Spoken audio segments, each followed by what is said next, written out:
ప్రభుత్వం ఒక నిర్ణయం తీసుకొని ఒక విధానాన్ని తెచ్చినప్పుడు అన్ని రాజకీయ పార్టీలతోనే పార్లమెంటరీ వ్యవస్థలో భాగస్వాములైన ప్రతి ఒక్కరితో చర్చించి వాళ్ళ సూచనలు తీసుకోవాలి.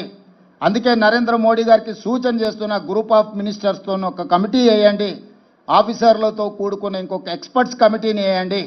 గ్రూప్ ఆఫ్ మినిస్టర్స్ రాజకీయ పార్టీలతోని, అదేవిధంగా స్టేక్ హోల్డర్స్తోని, అదేవిధంగా సివిల్ సొసైటీస్తోని చర్చించమనుండ్రి.